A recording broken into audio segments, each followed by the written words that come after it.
નમસ્કાર. આજના આપણા આ વિશ્લેષણમાં તમારું સ્વાગત છે. આજે આપણે એકદમ રસપ્રદ વિષય પર વાત કરવાના છીએ. આપણે ગુજરાત સ્થાપના દિવસની ઉજવણીને એક ભવ્ય, સિનેમેટિક અને ભાવનાત્મક શ્રદ્ધાંજલિ આપવા માટેની એક અદ્ભુત બ્લુપ્રિન્ટમાં ઊંડાણપૂર્વક ઉતરવાના છીએ. આ માત્ર કોઈ સામાન્ય ચર્ચા નથી, પણ દ્રશ્યો અને અવાજ દ્વારા ગુજરાતની અસ્મિતાને કેવી રીતે જીવંત કરી શકાય તેનું એક ડીપ ડાઇવ છે. તો શરૂ કરીએ. તો ચાલો આમાં આપણે સીધા જ ડાઇવ કરીએ. અલ્ટ્રા એચડી રેઝોલ્યુશન, એકદમ જીવંત રંગો અને ભાવનાત્મક વાર્તા કહેવાની શૈલી. તમે જુઓ, આ 3 સ્તંભો જ આખા વિડીયોનો મૂળ પાયો નાખે છે. આપણે અહીં માત્ર માહિતી નથી આપવાની, રાઈટ?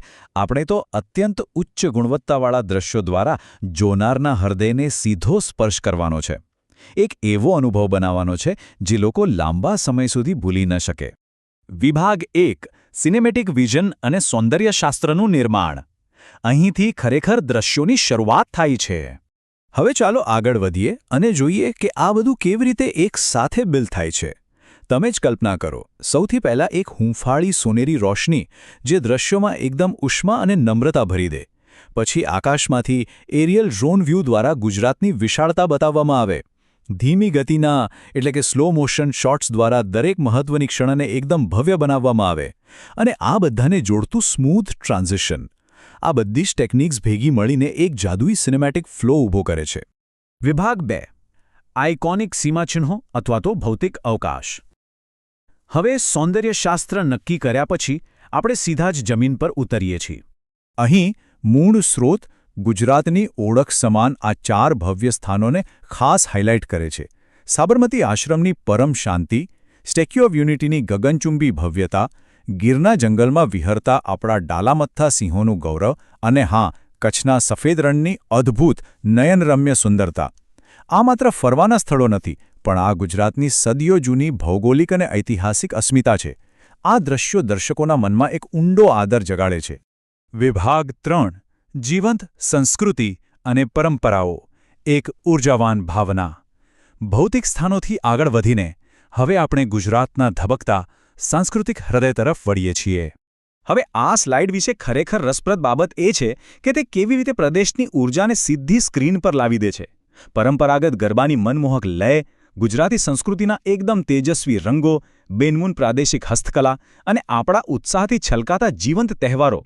આ બધી જ વસ્તુઓને અહીં ખાસ એક સાથે મૂકવામાં આવી છે, જેથી ગુજરાતની જે સાચી સ્પિરિટ છે ને તે એકદમ હાઈ એનર્જી લેવલ પર અનુભવી શકાય.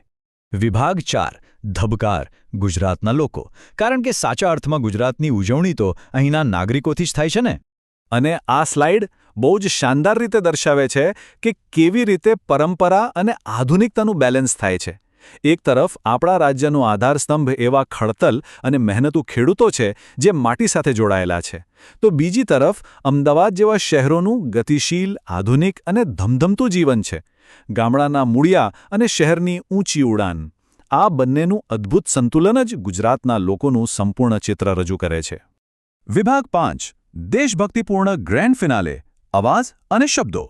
હવે આપણે આ સફરના અંતિમ અને સૌથી શક્તિશાળી ચરણમાં પહોંચી ગયા છીએ. આટલા અદ્ભુત દ્રશ્યો હોય એટલે તેને એકદમ પરફેક્ટ ફિનિશિંગ આપવા માટે બેકગ્રાઉન્ડ સંગીત પણ એવું જ પાવરફુલ હોવું જોઈએ, ખરું ને? અહીં સ્પષ્ટપણે પ્રેરણાદાયક અને દેશભક્તિથી ભરેલા બેકગ્રાઉન્ડ મ્યુઝિકની જરૂરિયાત પર ભાર મૂકવામાં આવ્યો છે. આ સંગીત માત્ર પૃષ્ઠભૂમિમાં વાગતો અવાજ નથી, તે એક એવી શક્તિ છે જે અત્યાર સુધીના તમામ દૃશ્યોને બાંધીને આખી ભાવનાત્મક યાત્રાને તેની ચરમસીમા પર લઈ જાય છે. તો અહીં સૌથી મહત્વનો મુદ્દો એ છે કે આ આખી સિનેમેટિક યાત્રાનો અંત કઈ રીતે થાય. સ્ક્રીન પર સ્પષ્ટપણે આ ગૌરવવંતા શબ્દો ઉભરી આવવા જ જોઈએ. ગુજરાત સ્થાપના દિવસની હાર્દિક શુભેચ્છાઓ અને જય જય ગરવી ગુજરાત.